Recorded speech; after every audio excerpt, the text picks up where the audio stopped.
गांव की सुबह हमेशा की तरह आज भी धीरे धीरे रोशन हो रही थी।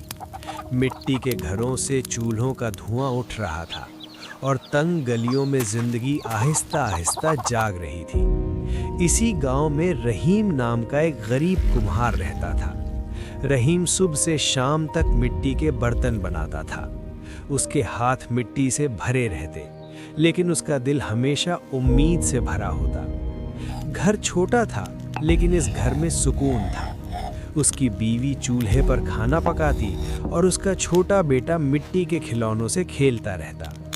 लेकिन जिंदगी इतनी आसान नहीं थी। जब रहीम अपने बर्तन बाजार में लेकर जाता तो अक्सर लोग उन्हें देखते जरूर थे, मगर खरीदने वाले कम ही होते। दिन भर की मेहनत के बाद भी रहीम के पास मुश्किल से इतने पैसे बचते कि घर का गुजारा हो सके। एक दिन रहीम ने सोचा कि अगर वो जंगल से बेहतर मिट्टी ले आए तो शायद उसके बर्तन और अच्छे बन सके। ये सोचकर वो अपने औजार उठाकर जंगल की तरफ निकल पड़ा। जंगल घना और खामोश था। दरख्तों के पत्तों से गुजरकर सूरज की हल्की रोशनी जमीन पर पड़ रही थी। रहीम ने एक जगह मिट्टी खोदना शुरू की, लेकिन कुछ देर बाद उसके औजार को जमीन के नीचे किसी सख्त चीज से टकराने की आवाज आई। रहीम रुक गया और हैरानी से जमीन साफ करने लगा। थोड़ी देर बाद मिट्टी के अंदर से एक पुराना सा मटका नजर आया। रहीम ने आहिस्ता से उस मटके को साफ किया और फिर उसका ढक्कन उठाया। मटके के अंदर चमकते हुए सोने के सिक्के थे। कुछ लम्हों के लिए रहीम बिल्कुल खामोश हो गया। उसके दिमाग में एक ही सवाल चल रहा था, क्या वो सारा खजाना ले ले या सिर्फ इतना ही ले जितनी उसे ज़रूरत है। आखिरकार रहीम ने सिर्फ चंद सिक्के उठाए और बाकी खजाना दोबारा मिट्टी में दबा दिया। उसने दिल ही दिल में फैसला कर लिया कि ज़्यादा लालच ठीक नहीं होता था। शाम को जब रहीम घर वापस आया तो उसने अपनी बीवी को वो सिक्के दिखाए।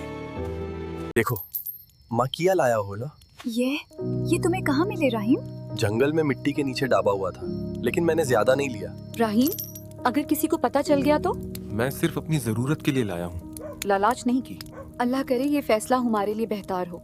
दोनों ने मिलकर फैसला किया कि ये बात किसी को नहीं बताई जाएगी, लेकिन उन्हें ये नहीं मालूम था कि उनके घर के बाहर कोई उनकी बातें सुन रहा था। करीम छुपकर सब कुछ सुन चुका था।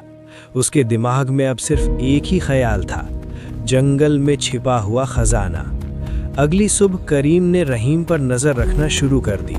वो चुपके चुपके रहीम का पीछा करते हुए जंगल तक पहुंच गया। रहीम को इस बात का बिल्कुल पता नहीं चला। जैसे ही रहीम जंगल से वापस गया, करीम ने उस जगह को ढूंढना शुरू किया जहां मटका दबा हुआ था। कुछ ही देर में उसे ज़मीन पर वही जगह मिल गई जहां मिट्टी थोड़ी मुख्तलिफ लग रही थी। करीम ने जल्दी जल्दी ज़मीन खोदना शुरू कर दी। थोड़ी देर बाद वही पुराना मटका दोबारा ज़मीन से बाहर आ गया। करीम ने मटका खोला और उसकी आंखों में लालच चमक उठा। वो जल्दी जल्दी सोने के सिक्के अपने बैग में भरने लगा, लेकिन उसने एक बात पर ध्यान नहीं दिया। ज़मीन आहिस्ता आहिस्ता उसके पाँव के नीचे हिल रही थी। पहले एक छोटी सी दरार बनी, फिर ज़मीन अचानक फट गई और करीम सीधा नीचे एक अंधेरी सुरंग में जा गिरा। सुरंग में गहरा अंधेरा था और वहाँ अजीब सी खामोशी थी। फिर अचानक सुरंग में गूंजती हुई आवाज़ सुनाई दी। वो आवाज़ लालच करने वालों के लिए एक खौफनाक पैगाम थी। उस दिन के बाद करीम को गांव में किसी ने दोबारा नहीं देखा। और रहीम ने अपनी ज़िंदगी पहले की तरह सादगी से गुजारना जारी रखा। वो रोज़ मिट्टी के बर्तन बनाता, अपने घर वालों के साथ रहता और उसने ज़िंदगी की एक अहम बात समझ ली थी, कभी कभी कम में भी बरकत होती है और ज़्यादा लालच इंसान को मुश्किल में डाल देता है।